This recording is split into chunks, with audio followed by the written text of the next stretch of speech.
हाथी से उतर चुके कांशीराम के साथी पर अब मायावती मेहरबान है, लेकिन अचानक ऐसा क्यों? बसपा में घर वापसी का नया प्लान बनाया जा रहा है। मायावती ने उत्तर प्रदेश और उत्तराखंड के पदाधिकारियों के साथ इसी शनिवार को एक बैठक की। इस बैठक में पार्टी सुप्रीमो ने पार्टी छोड़कर जा चुके पुराने नेताओं को फिर से जोड़ने का फरमान सुनाया। 2012 में बसपा की सत्ता से दूर होने के बाद बसपा के तमाम नेता पार्टी छोड़कर चले गए। उत्तर प्रदेश की सियासत में के बाद एक चुनाव में मिल रही हार से बसपा प्रमुख मायावती हताश हो गई हैं।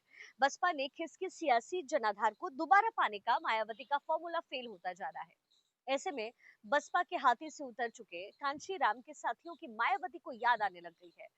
बीएसपी छोड़ करके गए नेताओं की घर वापसी जो है, उसका दरवाजा मायावती ने खोल दिया है। वैसे में देखना है कि मायावती के चलते बसपा छोड़ने वाले नेता क्या वापसी कर पाएंगे। कांशीराम ने दरअसल उत्तर प्रदेश को दलित राजनीति की प्रयोगशाला बनाया।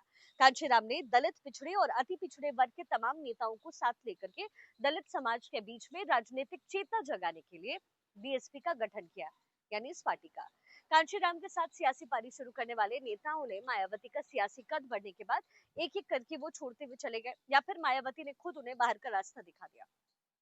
मायावती के सियासी कहर का जो शिकार है, कब कौन और कहां कैसे होगा, कहा नहीं जा सकता है। मायावती ने उन नेताओं को भी नहीं बख्शा जिन्हें उनका करीबी माना जाता था, ऐसा कहते हैं। कांशीराम के कई साथी थे जो बसपा से दूर होते चले गए। मायावती कामयाबी की सीढ़ी चढ़ती चली गई।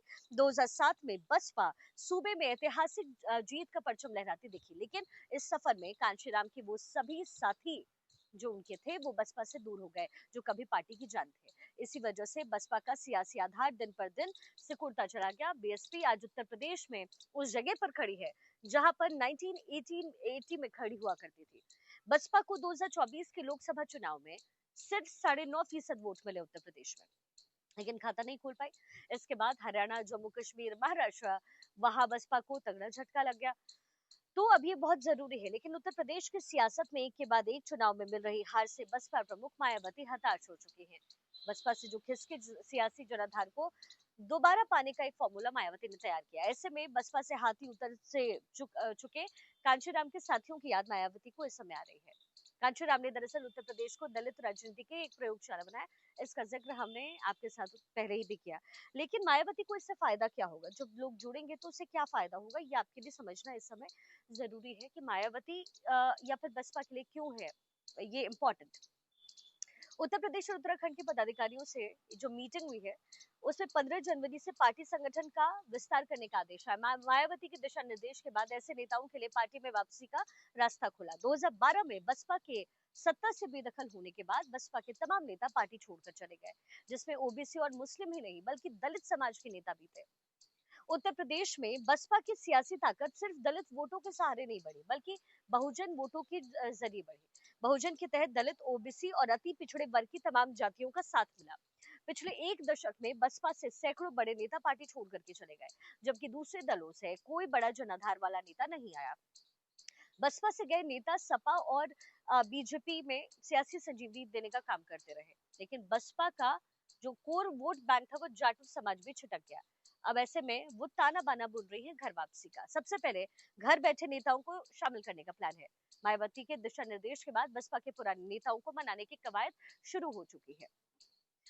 पहले चरण में बसपा ने उन नेताओं को लाने का प्लान बनाया है जो पार्टी छोड़ चुके हैं, लेकिन उन्होंने किसी भी दल का दामन नहीं थामा, वो घर पे बैठे हैं। मायावती उन्हें दोबारा से बसपा में लाने की रणनीति पर काम कर रही है। इसके बाद बसपा का फोकस उन नेताओं पर होगा जो पार्टी छोड़कर सपा, बीजेपी और कांग्रेस में गए, लेकिन उन्हें सियासी ओहदा या कद नहीं मिला। अब इस तरीके के नेता को शामिल कराने की फिराक में वो है ताकि सियासी नैरेटिव खड़ा हो सके।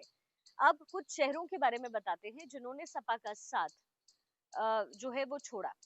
बसपा का, माफ कीजिएगा, बसपा में रहते हुए स्वामी प्रसाद मौर्य, लालजी वर्मा, नसीमुद्दीन सिद्दीकी, इंद्रजीत सरोज हो गए, राजभर हो गए, सुनील चित्तौड़ हो गए, दद्दू प्रसाद हो गए, बाबू सिंह कुशवाहा हो गए, नकुल दुबे हो गए, हीरा ठाकुर हो गए, जुगल किशोर हो गए, ब्रजेश पाठक हो गए, और ये बसपा छोड़कर चले गए थे। इन नेताओं को बसपा जैसा रुतबा भले हासिल न हुआ। ब्रजेश पाठक हाँ जरूर डिप्टी सीएम है, लेकिन बाकी नेता सियासी मुकाम हासिल नहीं कर पाए बसपा छोड़कर। अब कहा जा रहा है कि मायावती ने अपने पुराने नेताओं की घर वापसी के जरिए 2027 के विधानसभा चुनाव के लिए सियासी बिसात बिछानी शुरू कर दी है। रणनीति है कि पुराने नेताओं को एकजुट करके पार्टी के खिसके जनाधार को रोका जा सके। कांची राम के दौर में बसपा दलित मुस्लिम अति पिछड़ी जाति के गठजोड़ की हिमायती ही रही है, लेकिन मायावती के दलित ब्राह्मण उन्होंने कार्ड चलाया, जिसका नतीजा रहा कि मुस्लिम धीरे धीरे सपा में और अति पिछड़ी जातियां बीजेपी में शिफ्ट हुई और 2024 लोकसभा चुनाव में वो पूरी तरीके से चले गए। अब एक बार फिर से पुराने समीकरण को सेट करने में मायावती इस समय जुटी हुई है और देखना दिलचस्प होगा कि उनकी मजबूत पकड़ कैसे काम करती है और पहचान कैसे उजागर होती है। मायावती के घर वापसी का ये फॉर्मूला देखना होगा कितना काम आता है।